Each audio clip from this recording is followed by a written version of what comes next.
So why you? What did you ever do to deserve getting tangled up in the narcissist toxic web? Wrong place at the wrong time? Just unlucky? Did you bring it on yourself? Or is there more to it? Well, stick with me and we'll take a look at exactly why the narcissist targeted you and why you were such a valuable source of supply to them.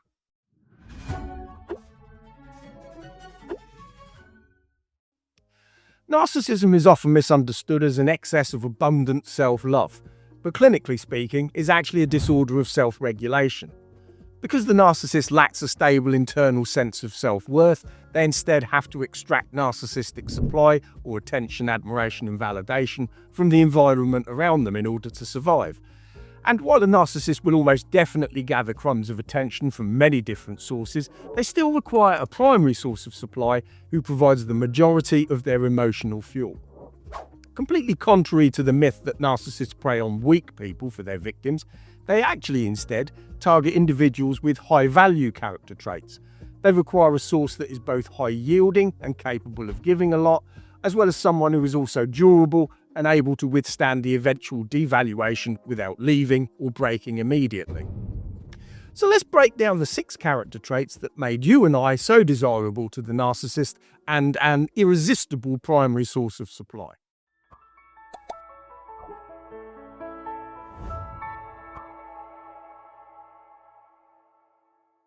The essential bedrock trait a narcissist looks for is empathy. A primary source must have an innate desire to understand others and a tendency to feel what others are feeling. This is essential for the narcissist because an empathic person will instinctively try to soothe the narcissist's internal void. Beyond simple empathy, though, the narcissist looks for hyper-responsiveness. This is the tendency to immediately switch into fixer mode the moment a partner expresses distress. When the narcissist employs tactics like the silent treatment or pity plays, they need a source who will immediately react with concern rather than indifference.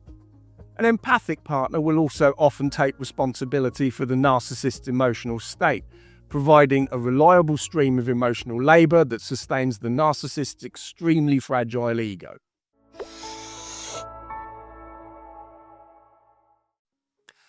Narcissists are deeply invested in their public image. They don't want a partner who reflects poorly on them. Instead, they seek a primary source of supply with high status, beauty, intelligence, or professional success. This is often referred to as proxy narcissism. The narcissist basks in the reflected glory of their partner's achievements.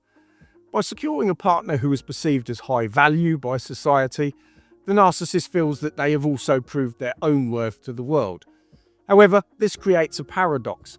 Whilst they seek competence in their primary source of supply, they will eventually grow to resent it and ultimately move to undermine it.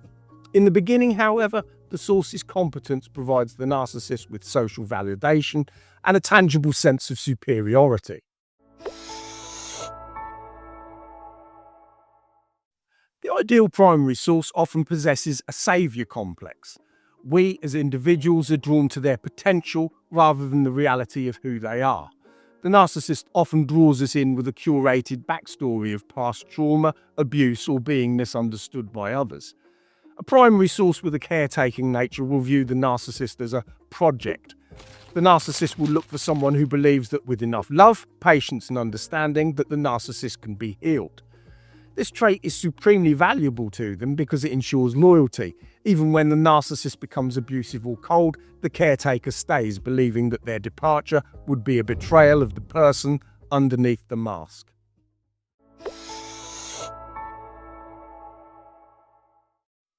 A narcissist cannot operate effectively with someone who has rigid personal boundaries. They seek individuals who are porous, those who allow others to dictate their schedule, their emotions, and their self-perception.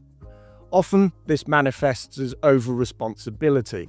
The primary source is someone who often blames themselves when things go wrong.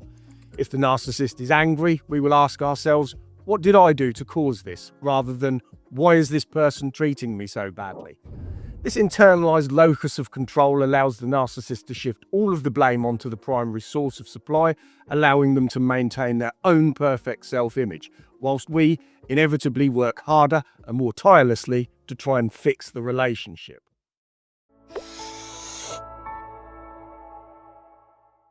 Perhaps the most overlooked trait is resilience. A fragile person can't be a primary source of supply for very long. They would break under the weight of the narcissist's demands or the cycle of idealization and devaluation. The narcissist seeks someone who is strong enough to repeatedly bounce back from an argument, someone who can work a full-time job, manage a household, and still have enough energy left to attend to the narcissist's emotional needs. This durability allows the narcissist to push the boundaries of the relationship further and further, knowing that the primary source has the stamina to keep the engine running.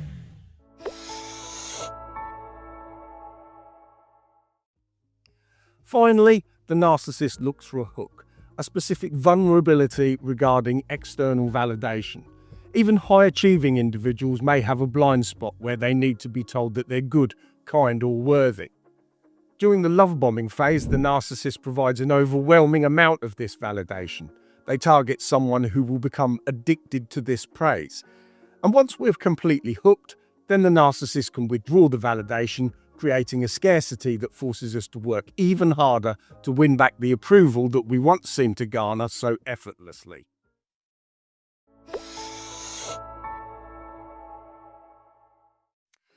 The narcissist doesn't look for a victim in the traditional sense. They actually look for a powerhouse. They seek an empathic, successful, resilient, and giving, but boundary-weak individual who can act as an external battery for their fragile ego. The primary source is chosen for their light, which the narcissist then attempts to capture and control to illuminate their own dark void. Understanding these traits is not an indictment of the source, but a testament to the qualities that the narcissist knows that they inherently lack and desperately need to mimic. So you're probably asking yourself, well, what good is this information to me now, Steve? It's too late. I've already been devalued and discarded, chewed up and spat out. I've had my brush with a narcissist. Well, here's the ugly truth. You were chosen because you displayed the majority, if not all of these traits, which means that you're basically catnip for a narcissist. Once you've been entangled with a narcissist, it's fairly safe to assume that unless you do the necessary healing, work hard on your boundaries, and also raise your awareness of just how narcissistic personality disorder presents itself in relationship dynamics, then you have an increased likelihood of being targeted by other narcissistic individuals. You weren't chosen by accident. Narcissistic personality disorder isn't a choice, it's a coping mechanism. And the harsh reality is that they spent a lot of time and effort choosing you and conditioning you to respond to their emotional withholding and angry outbursts. It's partly why so many of them hoover old supply, because they've put the work in. You belong to them because they spent time training you, and by the time they've abandoned you, you're usually so conditioned and addicted to the chaos that you actually miss it when you are suddenly left with silence and tranquility. All of this makes you significantly more likely to be targeted by other narcissistic personality types again in the future. I hope this has made things a little clearer as to why you were chosen, and hopefully as a part of your healing, you will come to understand that the very qualities that made you susceptible to abuse are actually among your strongest attributes. The narcissist may have made you wish that you weren't so kind, caring, loving, and emotionally understanding, but one day you will see that you were chosen because you're everything that the narcissist can never be or understand. They can fake a lot of personality traits, but your authenticity and emotional depth is beyond the realms of their performative capabilities. Be proud of who and what you are, and that you can love freely and deeply. Thanks as always for joining me, and please don't forget to like, share and subscribe. And please do leave a comment down below to share your own experiences within a narcissistic relationship. Most of all, remember that together we will get through this.